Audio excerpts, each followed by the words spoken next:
నా తండ్రి బోధించుచుండగా నాయన, బోధ చేసేవారు వినుచుండగా నా ప్రభ నీ వాక్యాన్ని నాయన వినగలిగే చెవి గ్రహించుకునే హృదయాన్ని దయచేయండి అయ్యా.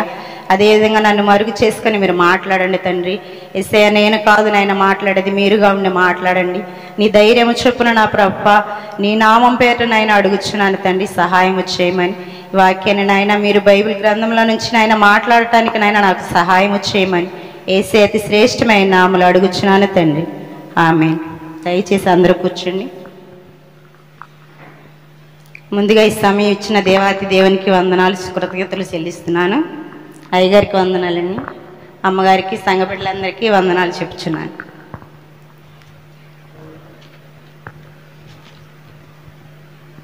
దేవుడు ఈరోజు వాక్యంలో మనతో ఏం మాట్లాడుతున్నాడో మనం గమనించుకుందాం.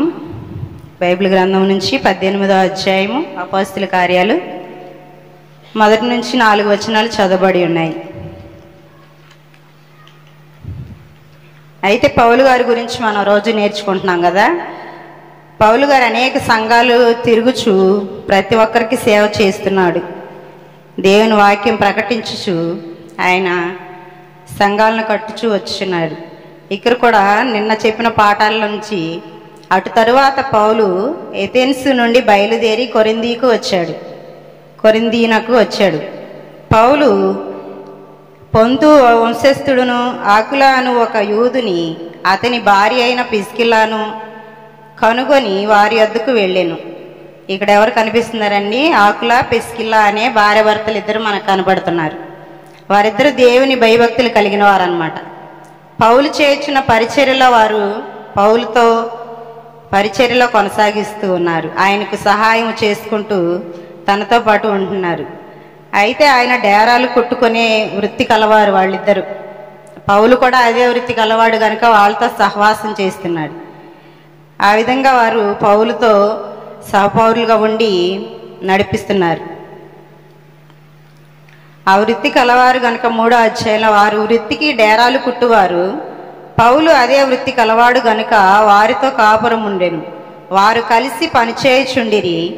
అతడు ప్రతి విశ్రాంతి దినమున సమాజ మందిరములో తర్కించుచు యూదులకు గ్రీసు దేశస్థులను ఒప్పించుచూ ఉండెను.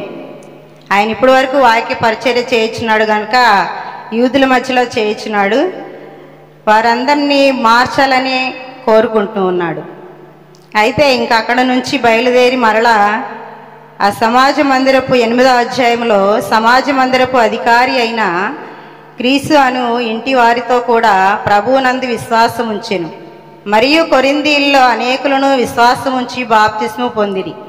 పౌలు గారు ఇక్కడ భయపడుతూ ఉన్నాడు. అందరూ అన్ని సంఘాలకు వెళ్ళినప్పుడు తిరస్కరిస్తున్నారు. సేవ చేస్తున్నప్పుడు ఆయన తిరస్కరిస్తున్నారు కనుక ఏనా సేవ చేసేదని ఆయన భయపడుతున్నప్పుడు ప్రభు పౌలు గారితో మాట్లాడుతున్నాడు. రాత్రి వేళ 9వ అధ్యాయంలో రాత్రి వేళ దర్శనమందు ప్రభు నీవు భయపడక మాట్లాడుము, మౌనముగా ఉండకుండా మాట్లాడమని చెప్పుచున్నాడు పౌలు గారితో. ఎంతోమంది ప్రవక్తలతో మాట్లాడారు. అబ్రహాం గారితో మాట్లాడారు. మోషేను కూడా నిర్గమకాండము 7వ అధ్యాయము 2వ వచనంలో ఒకసారి చూసుకుంటే మోషే గారు నత్తివాడై ఉన్నాడు. మాట మాన్యము కలిగిన వాడైనప్పటికీ దేవుడు ఆ బిడ్డను వాడుకుంటున్నాడు. నేను నీకు ఆజ్ఞాపించినది యావత్తు నీవు పలకవలెనని మోషేతో చెప్పుచున్నాడు. దేవుడు ఎవరితోనైతే మాట్లాడమని చెప్పుచున్నాడో వాళ్ళు దేవుని మాటను విని ఆ దేవుడు చెప్పిన ప్రకారం వారు నడుచుకుంటూ వెళ్ళారు. ప్రతి ఒక్కరు ఇంకా అనేక మంది ఆ విధంగా దేవునితో నడిచిన వారిని మనం బైబిల్ గ్రంథంలో చూడవచ్చు. ఆ విధంగా బిడ్డలందరూ ఉన్నారు. అయితే మనము ఒకసారి మీకా గ్రంథం చూస్తారా? మీకా గ్రంథము 6వ అధ్యాయం 8వ వచనం చదవరా? మనుష్యుడా, ఏది ఉత్తమమో అది నీకు తెలియచేయబడి ఉన్నది. న్యాయముగా నడుచుకొనుటయు కనికరమును దీన మనసు కలిగి ఇదే కదా యెహోవా నిన్ను అడుగుచున్నాడు. దేవుడు ఏం చెప్తున్నాడండి? ఉత్తమమైన దానిని నీకు తెలియచేయబడి ఉన్నదని చెప్తున్నాడు. ఏది ఉత్తమము? దేవుని వాక్యం వినటం ఉత్తమమే కదా. దేవుని వాక్యం మనం అనేక దినాల నుంచి చిన్నప్పటి నుంచి వింటూనే ఉన్నాము. అయినప్పటికీ మనం తెలుసుకోలేకపోతున్నాం. ఉత్తమమైన దాన్ని మీకు తెలియజేయుచున్నాను, న్యాయముగా నడుచుకొనమని చెప్పుచున్నాడు. న్యాయముగా నడుచుకొనుటయు, కనికరమును ప్రేమించుటయు, దీన మనస్సు కలిగి దేవుని ఎదుట ప్రవర్తించుటయు ఇదే కదా యెహోవా నిన్ను అడుగుచున్నాడు. ఇంకెంతకన్నా ఏం అడుగుచున్నాడండి? మనం ఆ విధంగా ఉండగలుగుతున్నామో లేదో పరిశీలించుకోమని అడుగుచున్నాం. మనమైతే ఉండలేము కదా, ఆ విధంగా దేవుడు చెప్పుచున్నాడు. ఇంకా యెషయా గ్రంథము 1:19 మీరు సమ్మతించి నా మాట వినిన ఎడల మీరు భూమి మీద మంచి పదార్థములను అనుభవింతురు. దేవుని మాట ఆలకించి మనము ఏ విధంగా నడుచుకున్నప్పుడు ఆయన భూమి మీద మంచి పదార్థములతో మనల్ని అనుభవించేటట్టు చేస్తాడని దేవుని మాట వినాలని కోరుకుంటూ ఉన్నాడు. ఇక్కడ మనము ప్రార్థనతో ఒకరికొకరు ఎడతెగక ప్రార్థించుకోవాలి. ఒకరి కోసం ఒకరు ప్రార్థించుకున్నప్పుడు దేవుడు మనకు కార్యాలు చేస్తాడని మనం నమ్ముచున్నాము. ఆ విధంగా మా అనుభవంలో కూడా నా జీవితంలో నా కోసం అనేక మంది బిడ్డలు విశ్వాసులందరూ వచ్చి ప్రార్థించినప్పుడు నా కుటుంబంలో కార్యం జరిగింది. అమ్మగారు వచ్చి ప్రార్థించినప్పుడు కూడా ఇంకా 7 వారాలు మేము మంగళవారాలు పెట్టుకున్నప్పుడు ప్రార్థించాము. దేవుడు ఆ విధంగా మా జీవితాల్లో నూతన జీవితాన్ని నా భర్తకిచ్చి మమ్మల్ని ఈ విధంగా నిలబెట్టుకున్నాడు. దేవుడు ఇక్కడ మాట్లాడుచున్న విధానము ఆయన ప్రార్థన ద్వారా కూడా మనము స్వస్థతలు పొందుకుంటాము. ప్రార్థన ద్వారా ఎన్నో కార్యాలు మనం చూసాము. బైబిల్ గ్రంథంలో కూడా మనం నిన్న అంతకుముందు చదువుకున్నప్పుడు కొర్నేలి ప్రార్థన ఆలకించాడు దేవుడు. ఇంకా పౌలు శీలలు చెరసాలలో ఉన్నప్పుడు సంఘమంతా అత్యాశక్తితో ప్రార్థించినప్పుడు పౌలు పేతురుని చెరసాల నుంచి దేవుడు విడిపించాడు. మనం ప్రార్థన చేసినప్పుడు ఏదైనా సాధించగలము. దేవుడే కార్యము చేస్తాడు. మనం ప్రార్థన వలన ప్రార్థన చేస్తున్నప్పుడు ఇంచుమించు దేవుడు కార్యాలు చేస్తాడని మనం నమ్మాలి, విశ్వాసముతో ఉండాలి. మత్తయి సువార్త 5:44 ఒకసారి చదవండి. మత్తయి సువార్త 5:44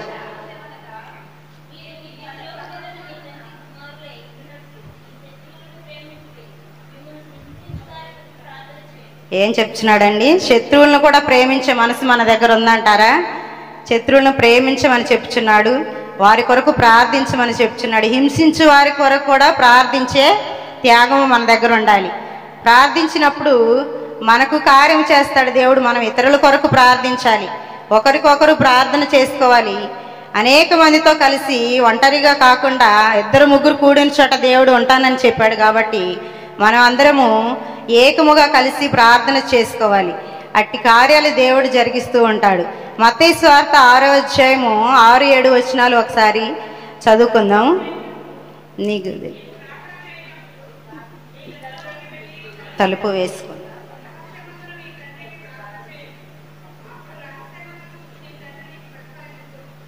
మరియు మీరు ప్రార్థించి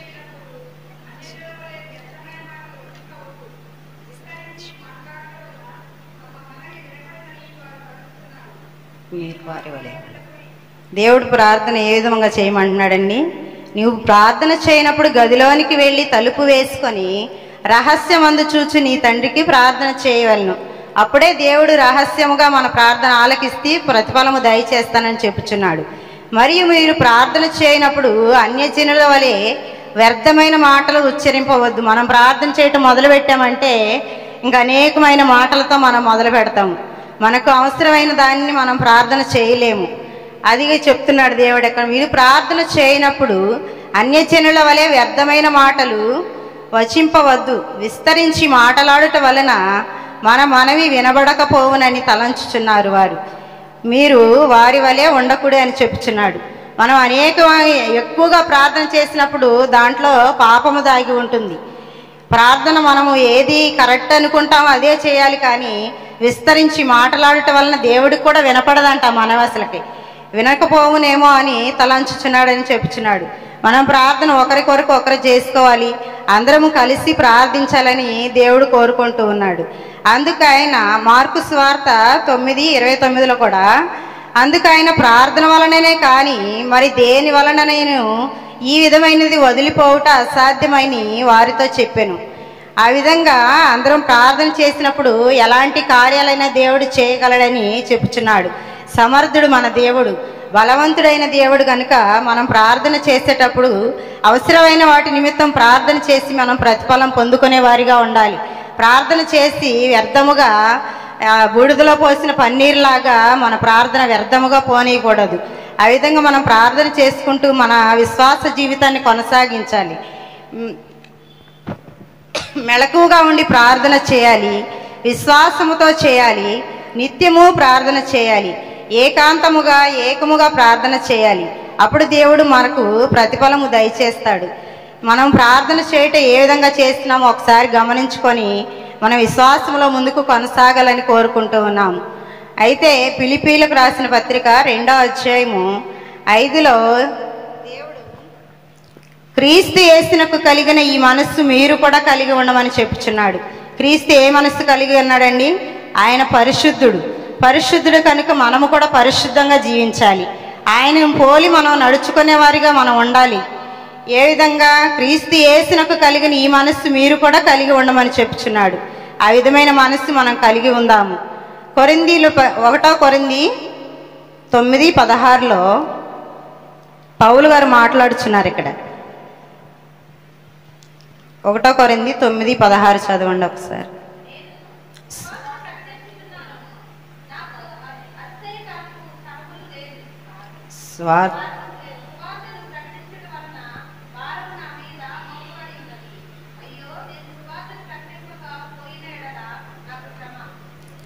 ఏం చెప్తున్నాడండి ఇక్కడ పౌలు గారు? నేను సువార్తను ప్రకటించుచున్నాను, నాకు అతిశయ కారణమేమీ లేదు. సువార్తను ప్రకటింపవలసిన భారము నా మీద ఉన్నది, నా మీద మోపబడి ఉన్నది.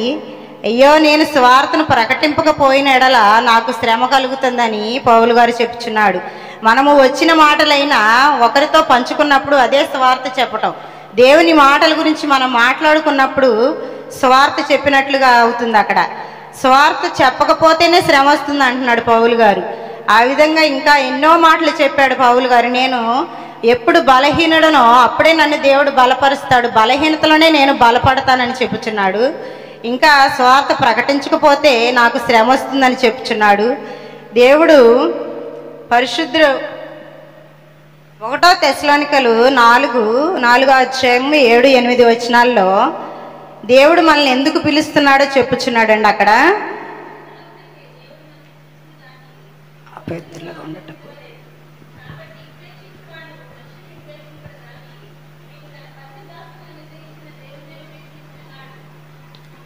పరిశుద్ధులొకటకే దేవుడు మనల్ని పిలిచాడని చెప్పుచున్నాడు. పరిశుద్ధులముగా మనం జీవించాలని కోరుకుంటూ ఉన్నాడు. సువార్తను ప్రకటించకపోతే శ్రమ వచ్చినప్పుడు శ్రమ వస్తుందని చెప్పుచున్నాడు. మనం పరిశుద్ధులముగా జీవించాలండి. ఈ లోకంలో మాలిన్యం మనం అంటించుకోకూడదు. తామర పువ్వు ఏ విధంగా బురదలో ఉన్నప్పటికీ దానిపైన బురద ఏమాత్రము ఉండదు కనుక మనం ఈ లోకంలో ఉన్నప్పటికీ లోక మాలిన్యం మనకు అంటకుండా పరిశుద్ధులముగా మనం జీవించడానికి ప్రయత్నం చేయాలి. మనం ఎంతగానో ఇన్ని దినాల నుంచి, ఇది 24వ దినము శ్రమకాల దినాల్లో, 24 దినాల నుంచి మనం ఏమి నేర్చుకుంటున్నామో మనం ఒకసారి గమనించుకుందాము. ప్రతిరోజు మనం ఇక్కడికి వస్తున్నాం వెళ్ళుచున్నామని కాకుండా దేవుని వాక్యం ఏమి చెప్తుందో ఏమి ప్రకటిస్తుందో మనం నేర్చుకొని దాని ప్రకారం మనం జీవించాలని దేవుడు కోరుకుంటూ ఉన్నాడు. పరిశుద్ధులగుటకే దేవుడు మనల్ని పిలిచెను కానీ అపవిత్రులుగా ఉండుటకు పిలువలేదు. కాబట్టి ఉపేక్షించువారు మనుషులను ఉపేక్షింపడు కానీ మీకు తన పరిశుద్ధతను అనుగ్రహించిన దేవుణ్ణే ఉపేక్షించుచున్నాడు. ఆయన పరిశుద్ధుడు కనుక మనం కూడా పరిశుద్ధంగా జీవించాలని దేవుడు కోరుకుంటూ ఉన్నాడు. ఆ విధంగా మన జీవితంలో మనము ఏ విధంగా మన విశ్వాసము, క్రైస్తవ జీవితం అంటే ఉప్పు వేసినట్లుగా ఉండాలి, ప్రతిదినము సిలువ వేయబడినట్లుగా ఉండాలి. మన శ్రమలను, దేవుడు మన కొరకు పడిన శ్రమలను మనము కూడా అమర్చుకుంటూ మనము ప్రతిదినము నలగొట్టుకోవాలి మన శరీరాలని. ఏమై ఉన్నామో మనకు తెలియదు కానీ దేవునికి సమస్తమును తెలుసు. 1 కొరింథీ 11:1లో పౌలు గారు, నేను క్రీస్తుని పోలి నడుచుకున్న ప్రకారము మీరును నన్ను పోలి నడుచుకొనుడని చెప్పుచున్నాడు. పౌలు గారు అయితే క్రీస్తుని పోలి నడుచుకున్నాడండి. మనము ఈ విధంగా నడుచుకుంటున్నామో లేదో మనం గమనించుకుందాము. ఒకసారి పౌలు గారు నేను క్రీస్తుని పోలి నడుచుకుంటున్నానని చెప్పుచున్నాడు. పౌలుని పోలి మనము నడుచుకోవాలని కోరుకుంటూ ఉన్నాడు. ఆ విధంగా మనం పౌలు గారి జీవితంలో నుంచి అనేక విషయాలు మనం నేర్చుకొని ఆ విధమైన మాదిరికరమైన జీవితం మనం జీవించుదామండి. ప్రతి ఒక్కరము కూడా మనం పరిశుద్ధులముగా జీవించాలి. ఇంకా ప్రార్థన ద్వారా మనం మేలు పొందుకునే వారిగా ఉండాలి. ఆయన మాటను వినినప్పుడు ఆయన మనకు అనేకమైన కార్యాలు, భూమి మీద ఉన్న ప్రతిఫలములన్నిటిలో శ్రేష్టమైన దాన్ని ఇస్తానని చెప్పుచున్నాడు. కనుక మనము దేవుని మాట ఆలకించుకుంటూ ఆయన్ని పోలి నడవాలని, ఆయన ప్రార్థన మనము చేసుకుంటూ ఒకరి కొరకు ఒకరు ప్రార్థించుకుంటూ మనము బ్రతకాలని దేవుడు కోరుకుంటూ ఉన్నాడు. ఇంకా పౌలు గారు దేవునితో కలిసి ఆయన మాదిరిగా జీవించాడు. ఆయన ఇంకా 14 పత్రికలు రాశాడండి. పౌలు గారు దేవుని పోలి నడుచుకుంటున్నాడు అనటానికి ఆయన కొరడా దెబ్బలు 5 సార్లు, ఒకటి తక్కువ 40 కొరడా దెబ్బలు కూడా ఆయన తిన్నారు. దేవుని పోలి నడుచుకున్నాడు అనటానికి అదే సూచన పౌలు గారికి. ఇంకా 2 తిమోతిలో కూడా చెప్పుచున్నాడు. ఆయన 2 తిమోతి 4వ అధ్యాయము 7వ వచనంలో కూడా పౌలు గారు ఈ విధంగా మాట్లాడుచున్నాడు. మంచి పోరాటము పోరాడి తిని, నా పరుగు కడముట్టించి తిని, విశ్వాసమును కాపాడుకొంటిని. ఆయన విశ్వాసాన్ని కాపాడుకున్నాడు. ఆయన పోరాటాన్ని కడముట్టించాడు, పరుగుని కడముట్టించాడు. పౌలు గారు ఆ విధంగా చేసినప్పుడు ఆయన వాక్యాలంతా మంచిగా రాసి, అన్ని పత్రికలు రాసి దేవుడితో సమానంగా ఆయన ఎంచబడ్డాడు. అందుకే దేవుని పోలి నేను నడుచుకుంటున్నానని ఆయన చెప్పగలిగాడు. మనము కూడా పరిశుద్ధులముగా ఉండి ఈ జీవిత యాత్ర మనం కొనసాగించాలని, మనము కూడా విశ్వాసమును కాపాడుకుంటూ దేవునితో ఉండే భాగ్యాన్ని పొందుకొని మహాదేవుడును మన రక్షకుడైన యేసుక్రీస్తు మహిమ యొక్క ప్రత్యక్షత కొరకు ఎదురుచూచు ఈ లోకంలో స్వస్థ బుద్ధితోనూ నీతితోనూ భక్తితోనూ బ్రతకచుండవలెనని మనం కోరుకోవాలండి. మనం ఈరోజు పాఠంలో ఇంకా మనం వెళ్ళినట్లయితే